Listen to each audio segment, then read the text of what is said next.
김부겸이 다시 와야. 개인적으로 저도 김부겸 전 총리 나오셨으면 정말 좋겠다는. 대구가 부릅니다. 이준석 후보도 대구에서 전부 다 이제 자르셨고, 천하람 의원께서도 이제 대구에서 초중고 다 나오신 걸로 알고 있고, 그리고 이주영 의원님도 외고 아마 나오신 걸로 알고 있거든요.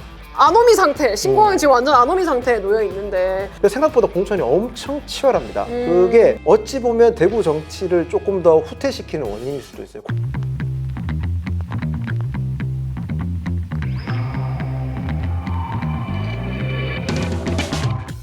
대구가 정치적으로 좀 보수적이다 이런 상징성을 가지고 있다고 얘기를 많이 하시는데요. 그럼에도 불구하고 지역에는 정치적으로 조금은 다양해져야 된다라고 목소리를 내는 분들도 많습니다. 정치적인 다양성, 대구의 다양성 어떤 방향이라고 다들 보시나요? 대구의 원래 슬로건이 컬러풀 대구였잖아요. 얼마나 아름다운 슬로건이에요. 원래는 이제 섬유도시라서 이런 그런 맥락에서 좀 가져온 걸로 알고 있지만 전 진짜 좋아했거든요. 퀴어 문화 축제를 이야기할 때도 이 컬러풀 대구에서 퀴어 문화 축제를 이야기할 수도 있었던 건데 갑자기 파워풀 대구가 되지 않습니까?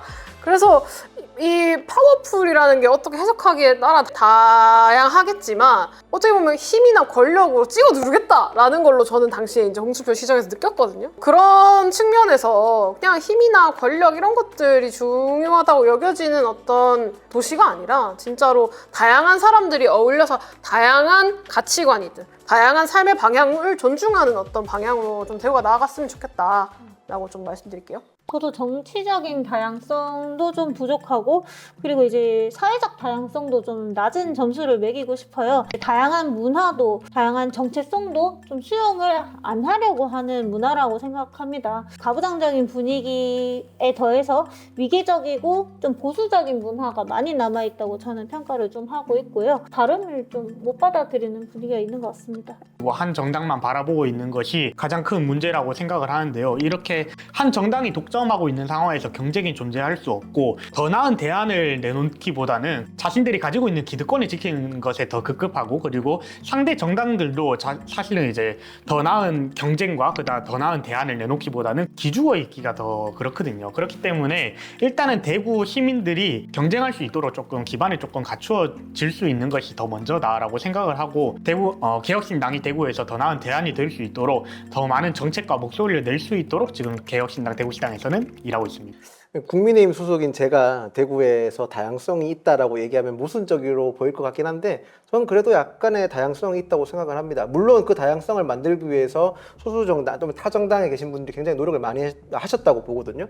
제가 호남이랑 단순 비교하기는 좀 그렇지만 그래도 할 수밖에 없어요. 왜냐하면 호남에서는 보수정당 국회의원이 이정현 의원 한 분 예전에 배출됐었는데 2016년 국회의원 선거에서는 대구에서 김부겸 의원님이랑 홍일학 의원님이 배출됐었고요. 지방선거 같은 경우는 2018년도 같은 경우는 수성구 의회 같은 경우는 민주당이 원내 1당이었습니다. 정의당 의원님도 배출되셨고요. 그런 과정이 발생했던 거는 여기 계신 분들이 많은 노력을 해서 그런 건데 자 그러면 이제 국민의힘에서 다양성에 대해서 얘기하고 싶은데 국민의힘은 공천 이꼴 당선이라고 하잖아요. 근데 생각보다 공천이 엄청 치열합니다. 그게 어찌 보면 대구 정치를 조금 더 후퇴시키는 원인일 수도 있어요. 공천을 하게 되면 경선을 하잖아요. 내부 경선하게 되면 지방선거 같은 경우는 제가 알기로는 당원 100%로 하거든요. 당원 100%로 하게 되면 결국 목소리는 강해질 수밖에 없어요. 지방선거로 자연스럽게 이어가려고 하는데요. 내년 지방선거 대구에서 어떻게 예상하세요, 아연님? 민주당 분이 어떻게 생각하실지 모르겠는데 김부겸이 다시 와야 김부겸이라는 인물이 다시 대구시장에 출마를 해서 이제 민주당의 임무를 좀 새롭게 다시 해주셨으면 좋겠다는 생각이 들고 저는 정의당 당원이지만 이번에 지방선거가 아무래도 정의당이나 기초에 있는 이제 진보 정당들에게 굉장히 어려운 선거일 것이고 그렇기 때문에 오히려 저는 좀 민주당에서 좀 더 새로운 인물을 대구에서 함께 해서 다른 진보정당과 함께 할 수 있는 좀 포용적인 정책들로 그런 정치와 선거 방향으로 좀 나아가면 좋지 않을까. 김부겸이라는 큰 정치인이 오지 않는 이상은 또 다시 대구시장은 국민의힘이 될 것이다. 개인적으로 저도 김부겸 전 총리 나오셨으면 정말 좋겠다는. 대구가 부릅니다. 좀 오신다는 얘기 없으세요?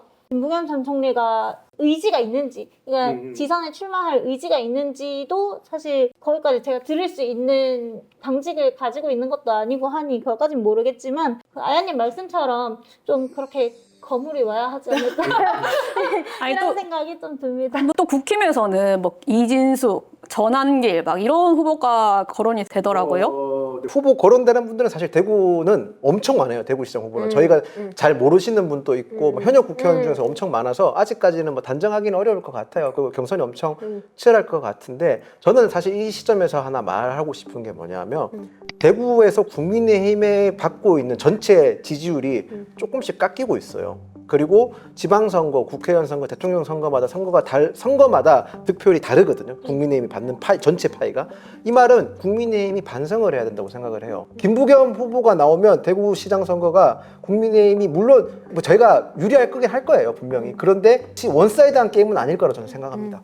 한동훈 대표는 뭐 대구 지방선거 관련해가지고 뭐 어떤 역할을 할 계획이시라던가 이런 거 있어요? 한동훈 전 대표께서 뭐 지방선거 관련돼서는 뭐 출마 생각이 없다. 본인은 뭐 지방선거에 대해서는 구체적인 뭐 계획 같은 거 없다고 분명히 얘기를 하셨기 때문에 뭐 역할이라고 하면 당에서 아마 지방선거가 만들어지면 선거 뭐 위원회라든지 뭐 여러 가지 선거 기구가 발족될 텐데 그때 뭐 어떻게 될지는 지금 상황에서는 저희가 사실 아직 좀 많이 남았거든요. 저희는 정당이다 보니까 그러니까 빨리 준비해야 몸이 되고. 달아오르는데 일반 국민분들은 관심도 없어요. 왜 맞아요. 지방선거 언제 하는지 아무도 모르세요, 솔직히. 그러니까 지금은 아직까지 예단하기 좀 이르다는 점 말씀드립니다. 지금 저희 같은 경우에는 일단은 그 시도당 위원장을 새로 선출하고 다시 좀 재정비하고 있는 기간에 잠시 겪고 있고요. 누구 나오시나요? 얘기 나오는 걸로는 사실 저희 당 정치 그 국회의원 세 분이 다 대구 출신이거든요. 이준석 후보도 대구에서 전부 다 이제 자르셨고 천하람 의원께서도 이제 대구에서 초중고 다 나오신 걸로 알고 있고 그리고 이주영 의원님도 외고 아마 나오신 걸로 알고 있거든요. 말씀을 많이 나오고 있는데요. 이 중에서 아마 후보가 된다면은 나오지 않을까 이렇게 생각합니다. 그러면 이제 다음 지방선거에서 대구를 위해서 약간 이런 게 정말 꼭 필요하다. 약간 이런 부분은 여러분 어떻게 보세요?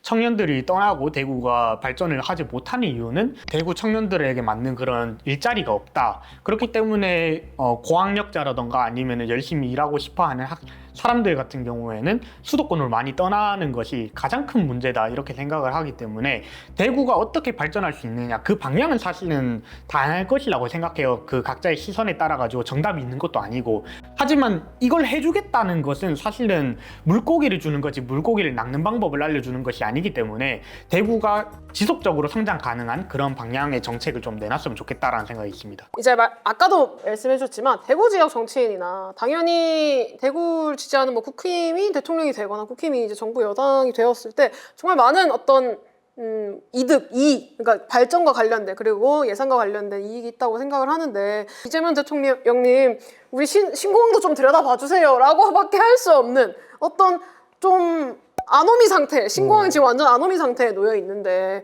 근데 주호영 국회의원이 이제 대구시청 공무원들 이제 그 국감을 할 때 너네가 잘못하지 않았냐 기부대항료로 이 사업이 전부 다 이루어질 것처럼 얘기하지 않았냐라고 하니까 그 경제부시장이었나요 그때 당시에 얘기하는 게 아 맞다 그 부분 저희도 인정한다라고 하니까 주호영 의원이 그러면은 이거 국가의 자원이 필요한 거니까 국가에서 정부 지원 많이 받을 수 있도록 하시라 라고 이렇게 국감을 마무리하는 거예요. 그러면 안 되는 거잖아요. 그러니까 이 사업이 제대로 잘 이루어져 있는지를 확인하고 기부대항료로 진행되지 않았으면 왜 그것에 대해서 진행되지 않았는지를 더 들여다봐야 하는 건데 아까의 다양성 얘기에서도 하고 싶었던 게 우리의 국회의원들이 전부 다 지금 행정과 다 같은 당으로 이루어져 있으니까 진짜로 현실 문제에 있어서 잘못된 지점들도 제대로 행정과 의회, 국회가 서로 견제하지 못하는 형태로 나아가고 있다. 저는 다른 정책적인 게 하나 얘기하고 싶은 게 땅 독점 상황이잖아요. 이때를 이걸 이용할 수 있는 정책이 하나 있어요. 뭐냐 하면 저희가 이제 교육감 선거도 하잖아요. 부 교육감이 쓸 수 있는 예산이 굉장히 많아요. 생각보다. 우리나라 법의 지방교육재정교부법에 따라서 내국세, 지방세로 거치는 내국세에 거치는 20.79%는 무조건 교육세로 들어갑니다. 그래서 지금 교육감 분들이 예산 쓸 수 있는 예산이 엄청 많아요.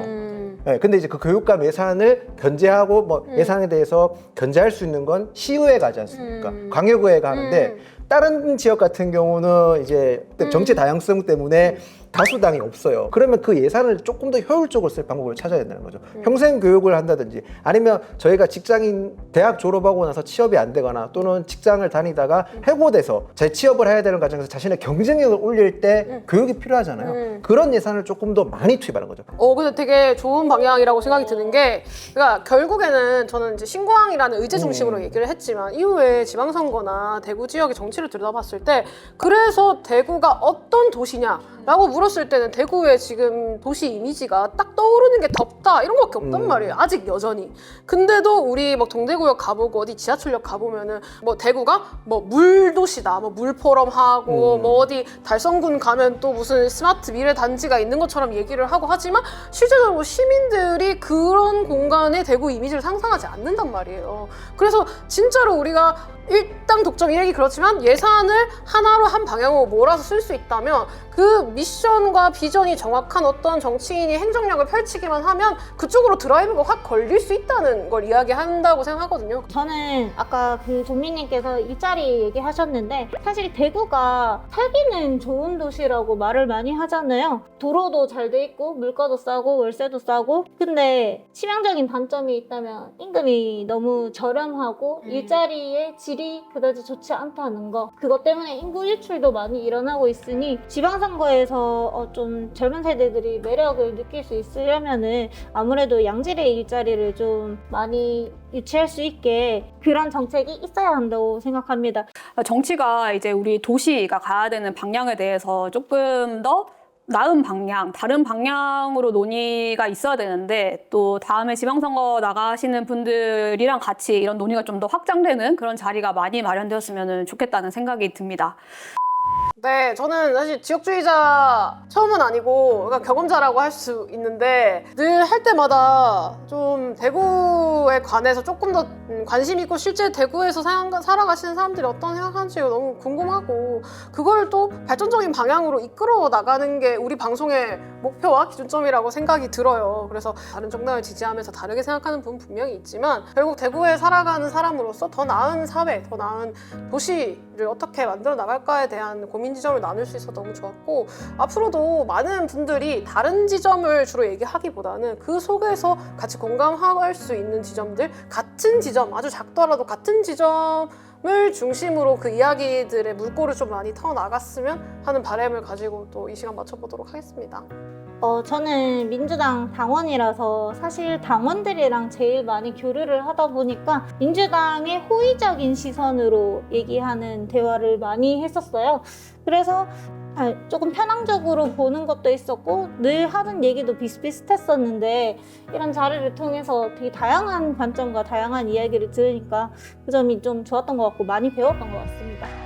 저는 보수 정당의 정치인으로서 대구가 고향인 걸 자랑스럽게 생각합니다. 대구가 정치의 뿌리고 근본이라 생각하기 때문에 그 자부심을 가지고 정치를 해오고 있습니다. 물론 대구의 보수성 때문에 지탄받을 때도 있어요. 분명히 있는 건 사실이지만, 그런 거 비판을 저희가 싫어하거나 거부하면 안 되고 겸허히 받아들이고 경쟁할 수 있는 경쟁력을 갖춰야 된다고 생각을 합니다. 앞으로 제 정치 인생이 어떻게 될지 모르겠지만 오늘 배웠던 많은 얘기를 듣고 많이 배웠습니다. 그걸 자양분 삼아서 더욱더 발전하는 정치인이 될 수 있도록 노력하겠습니다. 감사합니다. 처음으로 출연을 해봤습니다. 그래서 다른 정당 분들과 이렇게 앉아가지고 토론하고 얘기하는 것도 공식적인 자리에서는 처음이고요. 그렇기 때문에 내가 이런 부분이 좀 많이 미숙했다, 그리고 이런 부분에 대해 가지고는 더 고민하고 발전할 수 있는 부분이 있겠다라는 것을 많이 느꼈습니다. 많이 배우는 시간이었고, 그리고 대구에 대해서 이렇게 진심으로 생각하시는 분들과 얘기할 수 있어서 너무 좋았습니다. 네, 4개의 정당을 기반으로 활동하는 정치인 그리고 정당인 분들을 모시고 대구 정치에 대해서 다양하게 이야기를 나누는 시간을 가졌습니다. 저희가 이렇게 다른 생각을 가지신 분들이 모여서 정치 얘기를 나눌 수 있는 공간이 많이 없잖아요. 그렇지만은 이번 기회를 통해서 또 이렇게 다양한 분들이 같이 얘기를 나눌 때는 이런 식으로 또 논의가 이어지고 또 좋은 모델, 또 새로운 모델도 만들 수 있다는 부분을 보셨으면 좋겠습니다. 그리고 다른 자리에서도 정치에 대해서 조금 더 건강하게 대화할 수 있는 그런 자리가 많이 만들어지기를 바랍니다. 여기까지 지역주의자였습니다. 안녕. 감사합니다. 감사합니다.